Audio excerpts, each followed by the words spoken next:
Assalamualaikum warahmatullahi wabarakatuh. Salam Pramuka. Halo semuanya, perkenalkan nama saya Khalifatun Nabila. Di sini saya akan menjelaskan tentang kesehatan reproduksi manusia. Kesehatan reproduksi manusia itu sangat penting loh kita pelajari, baik itu oleh pria maupun wanita. Kalian mau tahu penjelasannya? Yuk ikutin terus videonya. Nah, yang pertama itu ada kesehatan reproduksi wanita, yaitu siklus menstruasi, proses alami yang terjadi setiap bulan, biasanya berlangsung selama 28 hari. Yang kedua itu ada fungsi ovarium, yaitu menghasilkan sel telur atau ovum dan hormon estrogen serta progesteron. Yang ketiga itu ada kehamilan, yaitu proses pembuatan sel telur oleh sperma yang diikuti oleh perkembangan janin dalam rahim. Yang keempat itu ada menopause, yaitu fase akhir siklus menstruasi, biasanya terjadi pada usia 45 tahun sampai 55 tahun.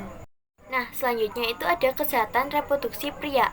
Yang pertama itu ada spermatogenesis, yaitu proses pembentukan sperma dalam testis. Yang kedua itu ada fungsi testis, yaitu menghasilkan sperma dan hormon testosteron. Yang ketiga itu ada ejakulasi, yaitu proses keluarnya sperma dari penis selama orgasme. Yang keempat itu ada kualitas sperma, yaitu faktor yang mempengaruhi kesuburan seperti jumlah, mobilitas, dan morfologi sperma. Ada faktor kesehatan reproduksi. Yang pertama itu ada fisik, seperti organ reproduksi, hormon, dan fungsi biologis. Yang kedua itu ada psikologisnya, seperti perasaan, pikiran, dan perilaku seksual. Yang ketiga itu ada sosial, seperti ada hubungannya, komunikasinya, dan norma masyarakat. Yang keempat itu ada ekonomi, dari akses ke layanan kesehatan dan pendidikannya. Nah, ada faktor-faktor yang mempengaruhi kesehatan reproduksi.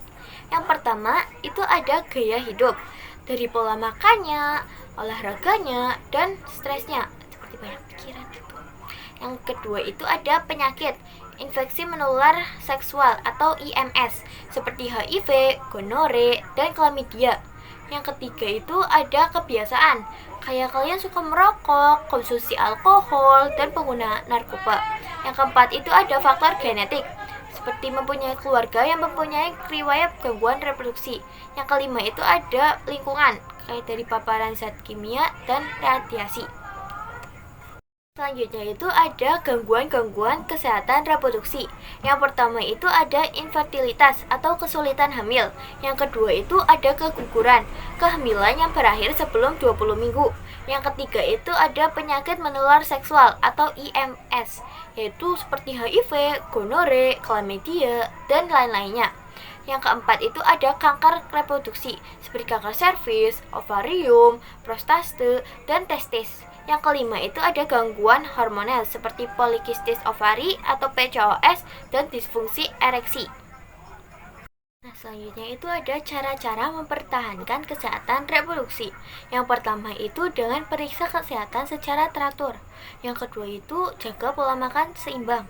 Yang ketiga itu olahraga rutin. Yang keempat itu hindari stres.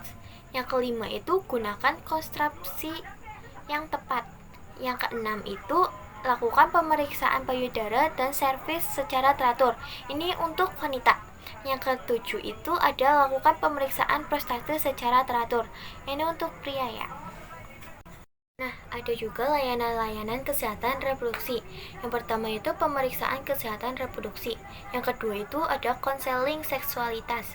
Yang ketiga itu ada pengobatan penyakit reproduksi. Yang keempat itu ada kontrasepsi. Yang kelima itu ada pelayanan kehamilan dan persalinan. Dari penjelasan saya yang tadi, sumber-sumber informasi yang saya dapat itu dari web organisasi Kesehatan Dunia atau WHO. Yang kedua ada Kementerian Kesehatan Republik Indonesia. Yang ketiga itu ada American Sexual Health Association. Yang keempat itu ada Mayo Clinic. Yang kelima itu dokter atau tenaga kerja profesional. Terima kasih sudah mendengar penjelasan saya sampai akhir. Mohon maaf jika ada salah kata atau penuturan kata yang salah dan perilaku yang kurang sopan. Wassalamualaikum warahmatullahi wabarakatuh. Salam Pramuka. Sampai semuanya. Terima kasih.